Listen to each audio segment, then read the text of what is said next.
I remember sitting amongst all of these beautiful ladies for the first time not too long ago. We were talking about which direction we felt like we needed to head with our stories. I openly shared with the group that I was stumped. I had no idea what the hell I was going to get up here and say. I know I have a story. I mean, I've lived it, right? I also know I have done some pretty interesting things. I went home feeling unsure, but trying to rest in the fact that it would come to me. Well, as you can see, I made it to the stage, so it did. A few days late, sorry, Allie, but it did. After communing with the women, I realized that I was struggling with my story because there were some gaps and disconnects in its origin. In storytelling, how important are origin stories? If you were to type this very question into any search engine, it would tell you that origin stories contain the early history of people and help frame who a character is and why they do what they do. But what if the origin is unknown, and it is almost impossible to discover the point of inception? I began to think about a children's book that I purchased for my household not too long ago, Born on the Water. In this book, Nicole Hannah-Jones highlights the story of a people severed from their roots. I would like for us to collectively pause to think about a few things. Number one, what happens to any living thing that is completely severed from its roots? Number two, in the human experience, roots can look like artifacts, native language, spiritual practices, recognition of your ancestors. How important is the awareness and accessibility of your roots in your life story?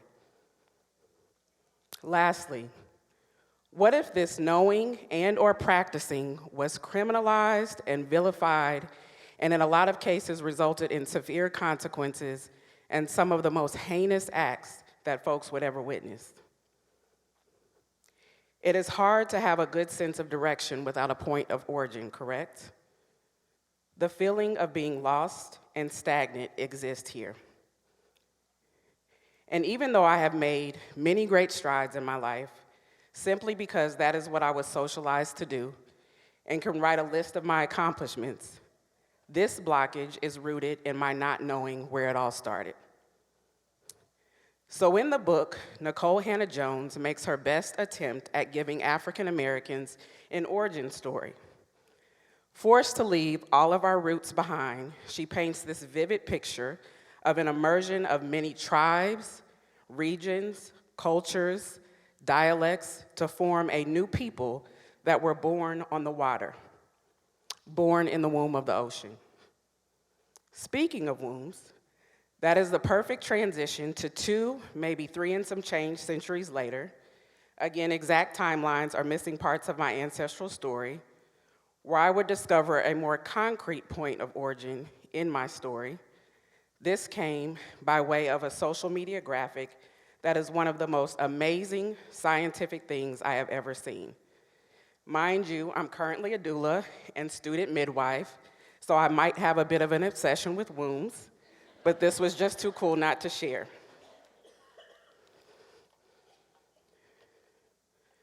The graphic read, "This is so amazing.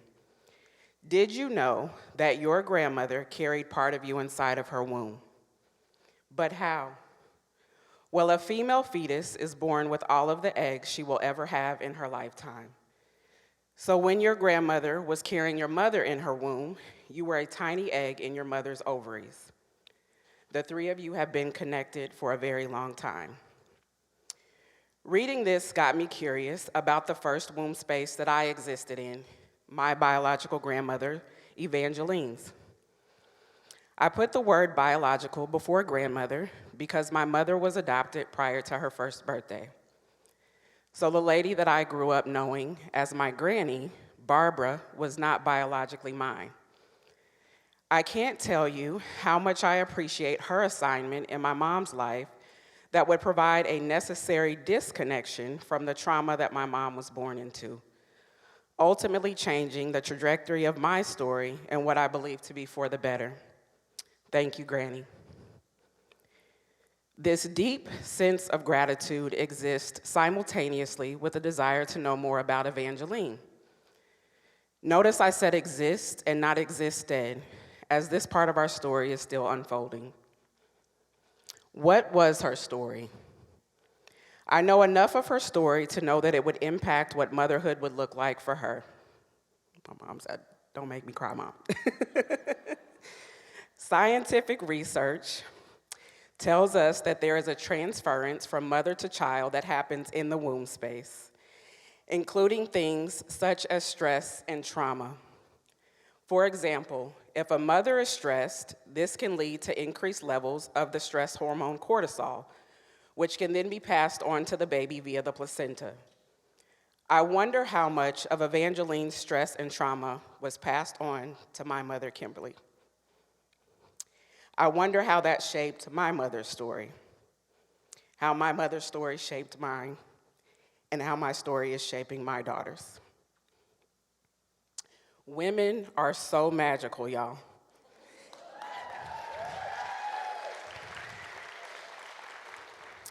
I mean, like, seriously. Everybody sitting in this room, no matter how different we may appear to be, made it here by way of a woman's womb. Our legacy lies in that space. Imagine existing in a world where women were honored, loved, respected, cared for, adored, even revered for birthing nations. Now imagine all of those things having been transferred to you all in utero, to everyone in utero. How different would society look? Peace can be found in a woman's womb. There were many moments of realization on the journey to reach this stage, and the conclusion of this speech did not come to me until after our first rehearsal. It was then I felt it would be most appropriate to close with honoring the beings that inhabited my womb space. The three that are here tonight, TJ, Mikey, and Zola. But there aren't just three. There were four. Even the folks closest to me would be shocked to hear this. I realized that I had completely suppressed the inclusion of the pregnancy that I released. That was largely due to the vilification of women with similar experiences.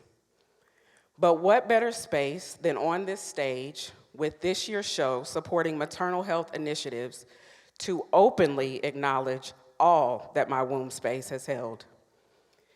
I have such a deep sense of gratitude for not only the time spent on this stage tonight, but the entire That's What She Said process and production. The reflection, writing, and preparation were therapeutic and freeing for me. Legacy lies in the womb, and I hope that mine is a legacy of liberation.